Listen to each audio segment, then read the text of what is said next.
An explosion strikes a chemical plant in central China. It's the second blast to rock the country this week. In the first presidential debate, both candidates agreed the U.S. must take a tougher stance on China. House Republicans have since released a report about how to do it. China's week-long National Day holiday has begun. 550 million people are expected to travel, despite cases of CCP virus rising across the country. The U.S. has reportedly sanctioned China's biggest chipmaker. An expert says it could be a fresh blow to China's military. And we explore just how dependent Germany's car industry is on China, after it has repeatedly ignored the country's human rights issues. A scholar argues that the dependence narrative might not be justified, but instead presented as an excuse for the industry's behavior. Welcome to China in Focus. I'm Tiffany Meyer. First, we take a look at an explosion in a chemical plant in central China. It's the second blast to strike the country this week.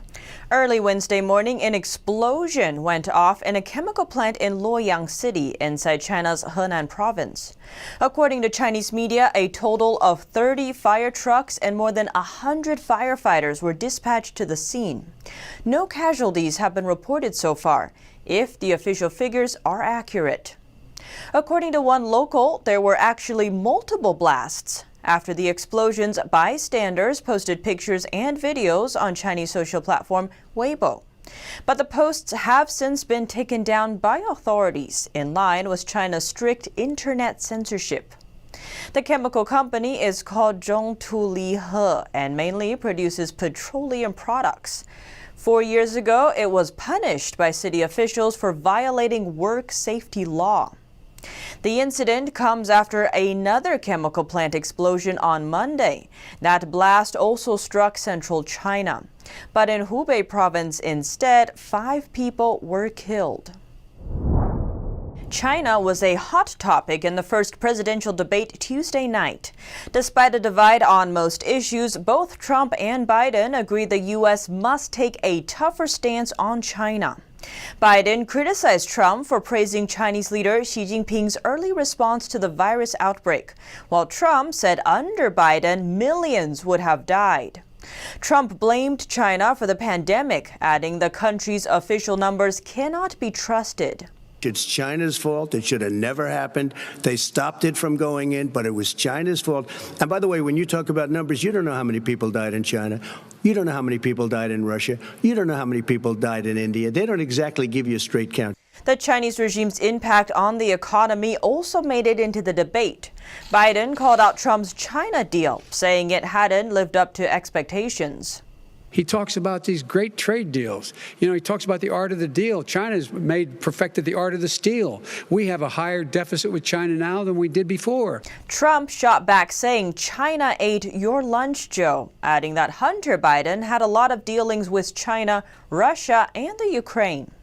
Trump added the economy had been great before what he called the China plague. So we built the greatest economy in history. We closed it down because of the China plague. When the plague came in, we closed it down, which was very hard. While there were no direct questions relating to China in this presidential debate, it's unclear if there will be in the next one. The candidates are scheduled to face off again on October 15th. The U.S. has failed in its China policy over the past decades. That's the conclusion of a new report by U.S. congressional Republicans. And it gives hundreds of recommendations for countering the threat of China's communist regime. House Republicans released a report on combating the Chinese Communist Party, or CCP, on Wednesday. It's the result of a months-long probe into a group of Congress members called the China Task Force.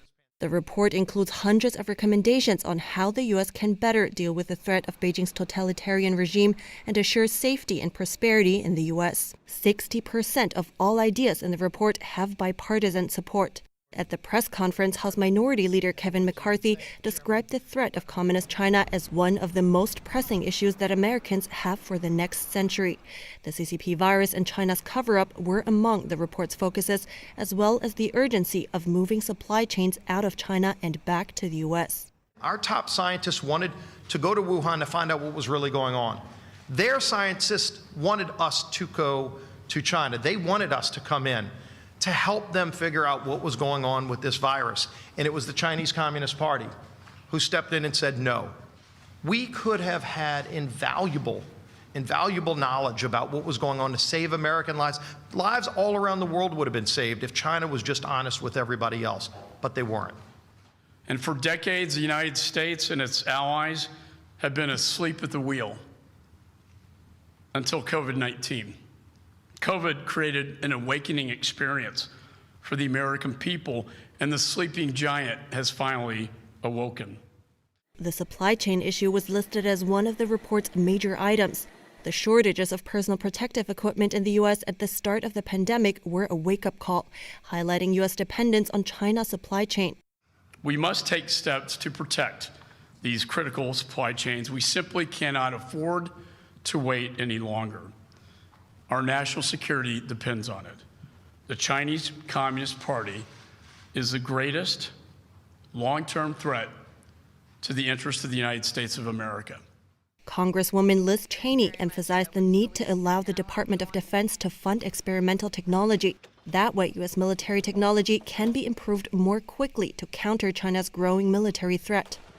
And we must counter the Chinese Communist Party globally as it seeks to establish more robust logistics and basing infrastructure around the world as it seeks to project its own military power.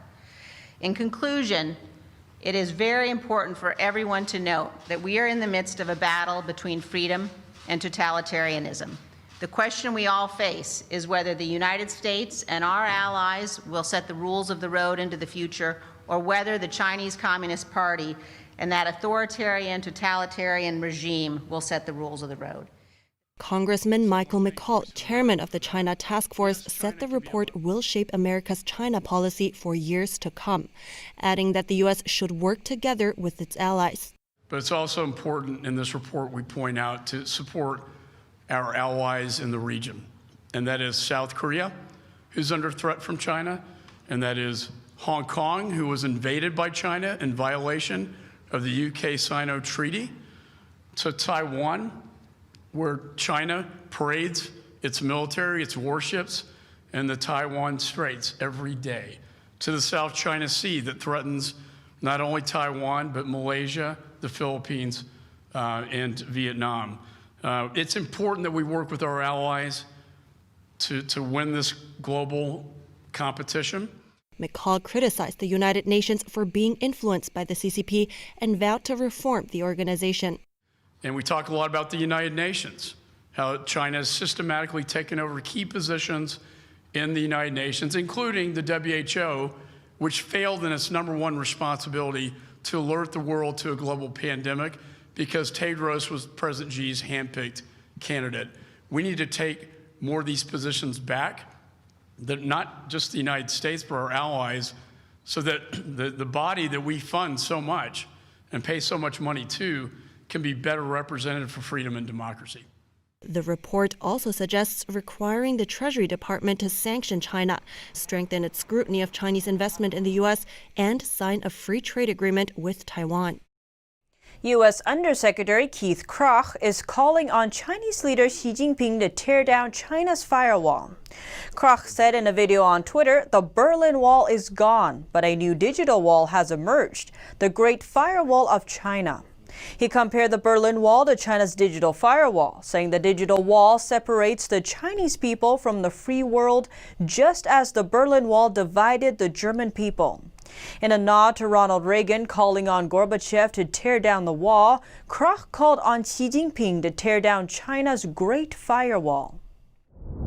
And U.S. Secretary of State Mike Pompeo told Fox News' Mark Levin the greatest external threat the U.S. faces comes from the Chinese regime, the Chinese Communist Party led by General Secretary Xi Jinping. Levin then asked Pompeo what the Trump administration has been doing to combat that threat. Pompeo said first was to reverse China-friendly policies from previous administrations that misunderstood the communist regime's intentions. He said we were pushing back against essentially 50 years of policy with respect to China. He noted previous administrations had tried to cultivate friendly relations with China in hopes of the regime becoming less hostile. Pompeo noted that the strategy failed. He said one of the most important steps taken so far is to shine a light on that risk, adding it's a challenge to make sure the next century is not the Chinese century, expounding not the century governed by authoritarian, repressive regimes. Instead, Pompeo said it's vital to make sure the future is ruled by regimes with the rule of law, ordered liberty, and national sovereignty as their core foundations. Former U.S. Ambassador to China, Terry Branstad, maintains the need for a tough stance on the Chinese regime. He said in an interview with AP, there's a need for balance in the relationship between the world's two largest economies. He told AP despite aiming to rebalance the relationship so we have fairness and reciprocity, Beijing has kept it unbalanced. Branstad served as the ambassador in Beijing for 3 years and 3 months. He's set to return to Iowa this weekend. He also noted despite the strained relations between the two countries recently, long-term ties are still valuable. China's National Health Commission announced on Tuesday that the country has not seen any new infection cases locally in the past 44 days. It added that there have been no suspected cases either. The commission claims that all new cases have come from other countries. In line with China's so-called success in controlling the virus, Beijing says it no longer sees a need for a travel ban. That's as the country's week-long National Day holiday is set to begin later this week. The holiday commemorates the Chinese Communist Party's, or CCP's, rise to power in 1949. China's Tourism Research Institute estimates that 550 million people will travel across China over the holiday week for sightseeing and visiting family. And according to China's National Railway Group, trains are expected to carry over 100 million passengers within an 11-day time frame. Former virologist at the U.S. Army Research Institute, Dr. Sean Lin, says he believes China isn't secure enough to allow that amount of mass travel. While citizens across the country have told us that local virus cases have never actually stopped, despite official reports. 10 days ago, Ruili City in southwest China was put under wartime status, equivalent to a state of emergency in the U.S. It was issued due to the area's serious virus situation, although authorities claim all new cases came from other countries. Many universities are also still under lockdown. Students at some of them haven't been allowed to leave their campuses for a month. That's as confirmed cases have been recently reported in the Inner Mongolia region, the Xinjiang region, the southwestern province of Yunnan, and in at least 2 northeastern provinces, Heilongjiang and Liaoning. Cases have also appeared in Hong Kong. Due to China's lack of transparency, the reported cases likely make up only a small portion of the country's actual infection numbers.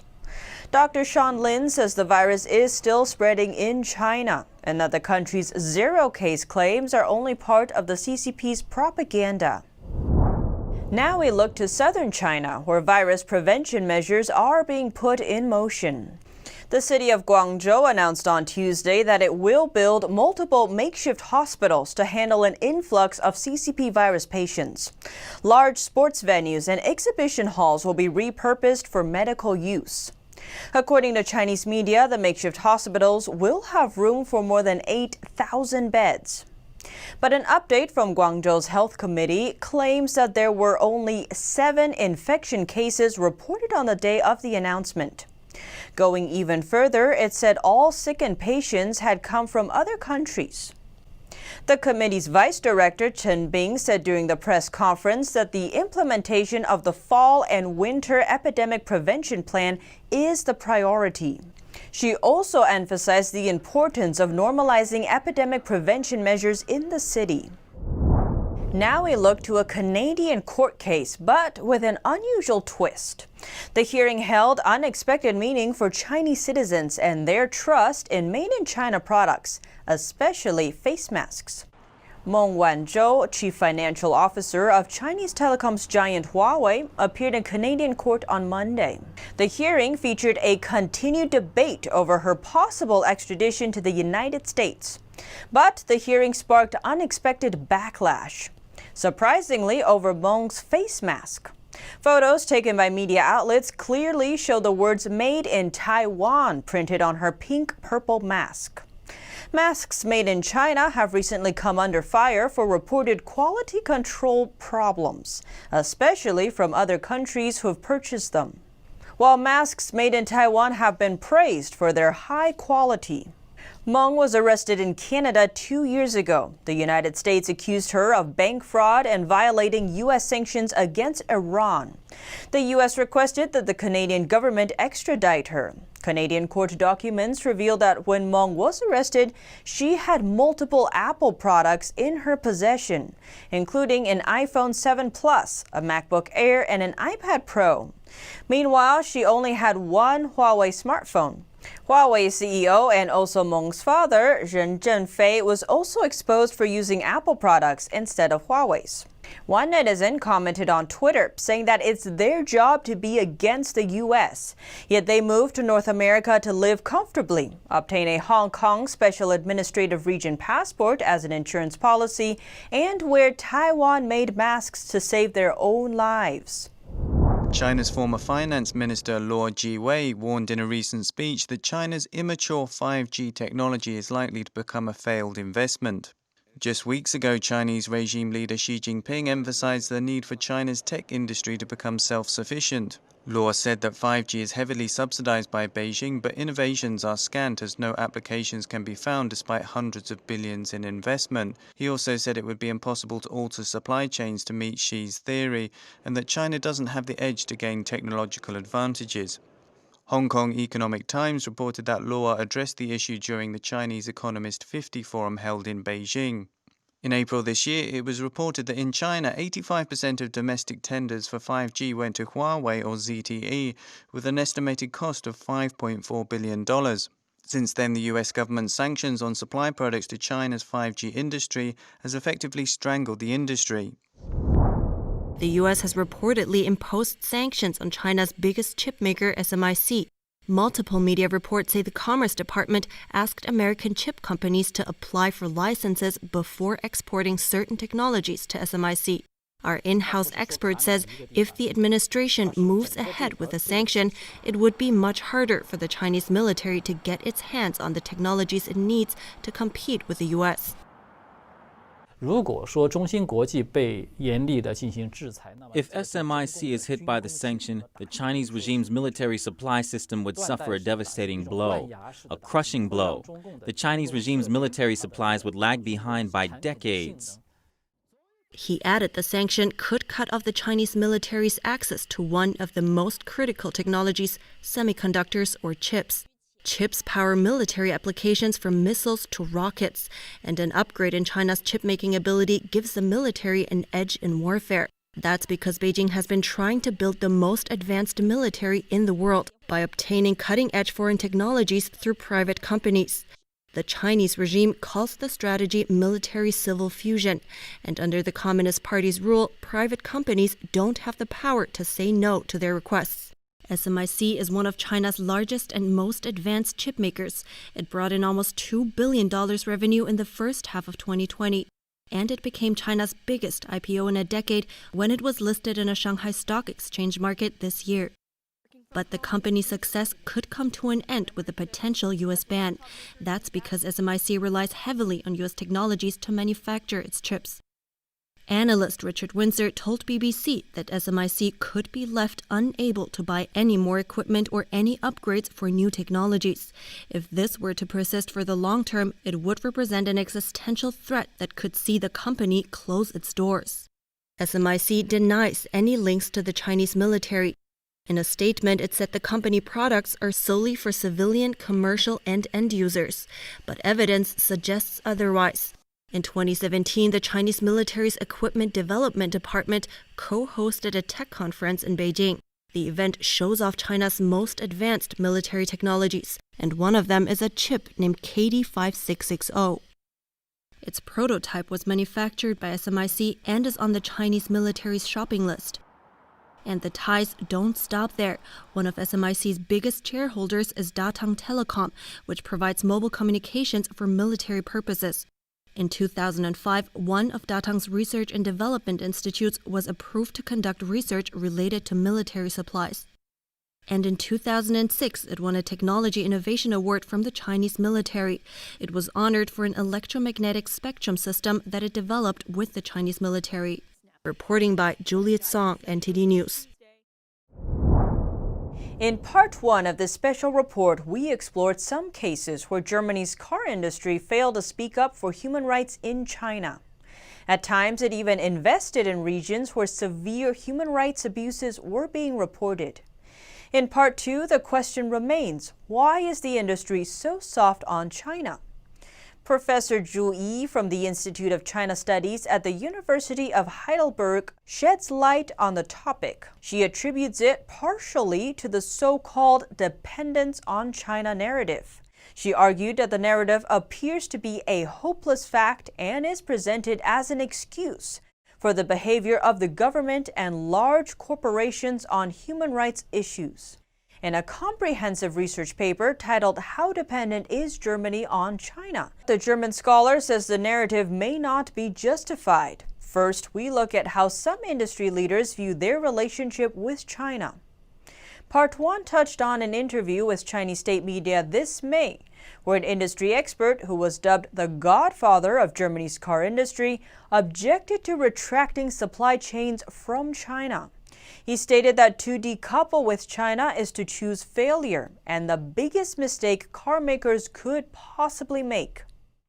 He also told Chinese state-run newspaper People's Daily that they can retreat from the U.S., but definitely not China. He even claimed that as the U.S. enters into chaos, China is developing future technology. He said he believed that with the development of China's Belt and Road Initiative, the connections between China and Europe will become more important.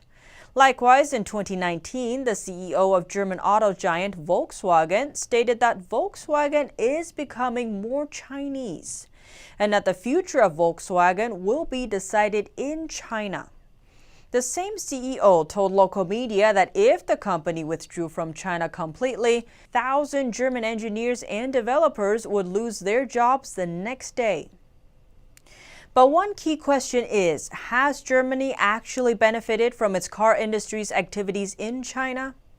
In 2012, the vice president of Volkswagen Group's China division told a Chinese audience that the money the company has earned is just on paper.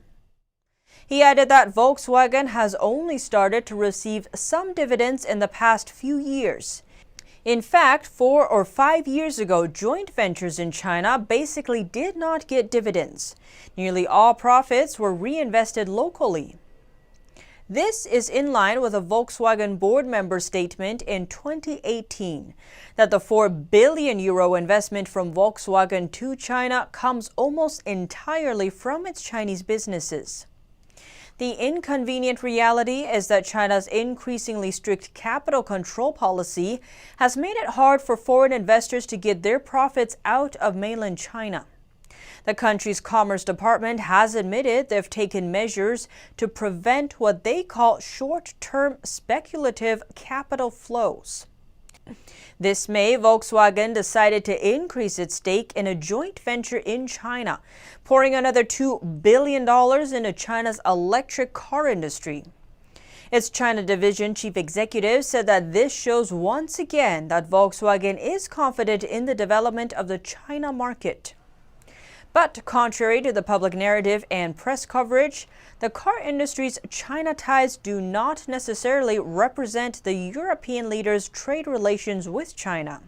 Instead, they may have blown the dependency on China narrative out of proportion. China is indeed Germany's largest trading partner, followed by the Netherlands and the U.S. But Professor Zhu Yi's paper pointed out that the trade volume between Germany and its 4 neighbor countries is currently 1.5 times that of Germany's trade with China. But the scholar argued that never before have German business representatives claimed that the government should be cautious in its criticism of these neighboring countries on refugees or other issues, simply because the German economy depends on these most important partners. In 2018, German exports to European Union countries totaled 7 times higher than the exports of goods to China. And a late 2019 report by the German Economic Institute stated that the focus of the high percentage of turnover for some large German companies in China distorts the picture. The report also points out that between 2005 and 2015, more than 97% of the total economic value added does not depend on exports to China. In Germany, economic growth wouldn't have been much different without China. It concludes that, therefore, the export dependence on China appears limited in general. In 2014, when German Chancellor Angela Merkel asked Australian Prime Minister Tony Abbott about his country's China policy, Abbott admitted that 2 emotions drive it: fear and greed. Greed after China's huge market, and fear that China's power will continue to grow.